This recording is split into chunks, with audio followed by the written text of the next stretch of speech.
Creating is adjusting your vibration for what it will attract. It's adjusting your point of attraction. It's not about getting good at identifying and going after. It's about getting good at identifying and practicing the vibration of wanted rather than not wanted. Every time your life experience shows you something that you personally consider to be a problem, in precisely the same moment of your awareness of the problem, an equivalent solution is born. Some say, well, where is it? And we say, well, it's a vibrational solution. It's a thought, it's an energy, it's a vibration you can feel. It's something that you can know with your emotion that you may not be able to justify through your vision of how it is unfolding. There is a solution that precedes all manifestation that is, as far as we are concerned, as we stand over here in your vortex of creation, in your vibrational reality, there is a solution that is already here. And while you can't see it, you can know it. So what we are suggesting to you is that if you could just ratchet back a little bit your need to see your solutions, and you could be willing to look forward with your emotions to feel the solutions.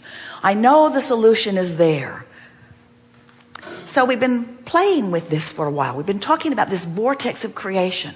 So Esther's really been thinking about this every spare moment. She's been thinking about, Abraham says that this vortex of creation, where they stand and where the larger part of me is and where everything I want is, Abraham says that is present tense for them.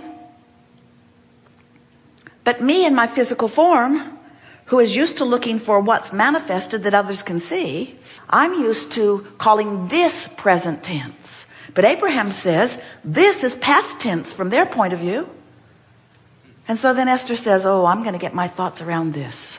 I'm going to see what's in that vortex. So she began visualizing, trying to imagine it.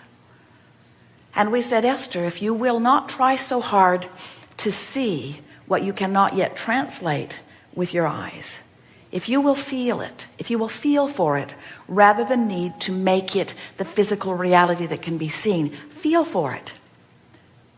So how does that translate? Well, feel for the well-being of your physical body rather than the visual.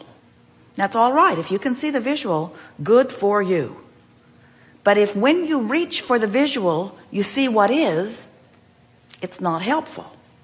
So what we are suggesting, as you begin to make the conscious transfer, where the dominant part of you in your human body, in your physical perspective, as you are deciphering this time-space reality, if you will make it your dominant intention to be forward feeling rather than current looking, you will find that you will bridge that gap between what you've asked for and what's manifested in record time. There is so much leverage in alignment. When you ask for something, in that pure asking, even though you may not be pure in your thinking, your asking is, your inner being stands there, and law of attraction has already brought all cooperative components to the complete fruition of what you've asked for. Your solution is present tense, complete in the vibrational reality that we are speaking of. We are not kidding you at all. And when you practice the vibration of alignment, when you care about how you feel, when being in this vortex matters to you more than all other things put together, now your perception is altered. Go to the vortex. Go to the vortex, because in the vortex is the solution. In the vortex is the answer. In the vortex is you, and in the vortex you feel good. So how do I go to the vortex? And we say, well, the first thing has already been accomplished. If you accept the reality of this vibrational reality, if you accept the reality of it, and you are willing to understand yourself in relationship to it, then you can tell by the way you feel whether in any moment, which is where all your power is, right now, right now, right now, right now. In other words, you wake up 7 hours later, and even though the clock said a different time than it did at the same time yesterday, it was still now. Right. Now. Even though you're awake and on the other side of the world they may be asleep, it's still now. Now is this juncture where you meet you. It's where the blending is happening. So if in this powerful now you are aware of the existence of this vibrational reality, and because you are aware of how you feel, of your relationship to it, now you're on the path of deliberate creating. So now let's just back that up a little bit and say it in a more precise way. So this vibrational reality includes all that I've become. And me, the thinker who's asking these questions right now, is standing in some vibrational proximity to it. And I'm doing my best not to think of myself as the haver and the doer and the person and the personality and the relative to someone else. I'm doing my best to let my feeling of relativity be to who I've become in relationship or comparison to who I'm letting myself be right now. So I am keenly aware of the way I feel. Now, those are really good words. Keenly aware of the way I feel. So let's talk about some feelings you might be having. If I'm keenly aware of the way I feel, now my guidance system is alive, and now and only now my guidance system is perceived consciously by me. And now and only now do I have the ability to move in the direction of who I really am. So as you stand here in your physical now and you reach for feelings, and let's, for just a moment, let's separate something that's happened. In other words, somebody didn't come and say something to you. Something didn't just happen. You're just being in a moment. You're just being the juncture of you and you in a moment. And let's say right now you feel bored. Bored. You feel bored. Just feel bored. Sort of just lethargic, disinterested, bored. That awareness of that boredom is really key, because that means whatever it is I've been thinking really recently, in the last minute, what I've been pondering is off from the way Source sees this moment. So I was thinking how I don't really like where I am, or I was thinking that it's sort of a dreary day, or I was thinking that I'm not really happy with this restaurant I'm eating in, or in other words, you can pinpoint every time the feeling with the thought that caused the alignment or not. So then, as we began today, rather than just accepting the feeling, you say, I'm going to be forward feeling. Okay. Because I haven't been forward feeling just now. I was taking it as it came. I was reactively feeling. I was responding. I wasn't proactively feeling. I wasn't deliberately feeling. I was responding. So now you say, I'm going to feel my way forward. And so feeling forward means I love the feeling of interest. I love feeling myself feel eager about things. I love the feeling of clicking. I love the feeling of resonance. I love the feeling of enthusiasm. I love the feeling of passion. I love the feeling of. So just now, you were forward feeling.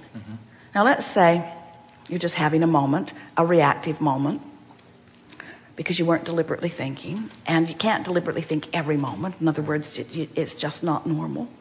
So you're having a reactive moment, and the reactive moment you feel anger. And you feel it, and you acknowledge that you feel anger, and then you acknowledge that the feeling of anger is because of a thought you were just thinking, and then you identify the thought you were thinking. And the thought you were thinking was, this person with whom I'm co-creating was not honoring the agreement that I thought we had in place. This person is self-interested and not keeping the agreement, not doing what we agreed. And I'm having a reactive, emotional response. But I want to be forward feeling. And when my awareness of that happened, I launched an equivalent solution. So I like the feeling of, now you're forward feeling, I like the feeling of co-creation working. I like the feeling of harmony. I love the feeling of respect. I love the feeling of things working out. I love the feeling of win-win. I love the feeling of cooperation. I love the feeling of communication. I love the feeling of mutual minds working together and coming up with even better ideas. I like the idea of benefit all the way around. Forward feeling. You see what we're getting at? So now you're having a moment, a reactive moment. A child just bounced through with her little ponytail flying and her little shoes lighting up and a smile on her face, and your heart is just singing. You're having a reactive moment. And you stop and you think, I'm having a reactive moment. What am I reacting to? Well, I'm reacting to my thought of that joyful child. And now I want to be even more forward thinking. That child could bounce like that her whole life. All children of the world could feel that way. It is so exhilarating to see the richness of life. What an incredible planet we live on, where we have the benefit of this stability. And just milk it, just milk it, just milk this moment. I love my life. I love my world. I love that child. I love my body. I love this moment. I love this life. I love my life. I love that child's life. I love that child's parents. I love that child's sister on that bicycle. I love that dog. I love that. I am. You see what we're getting at? In other words, you're just actively feeling forward, always feeling forward, receiving the benefit of the larger part of you that already went there and feels that way. But when you feel forward to it, you find it. In other words, you as humans, you're so naturally empathetic. But you're empathetic in all the wrong places. I feel for you, man. You're singing my song. You want to be forward feeling, you see. And as you're forward feeling, you come into alignment with who you are.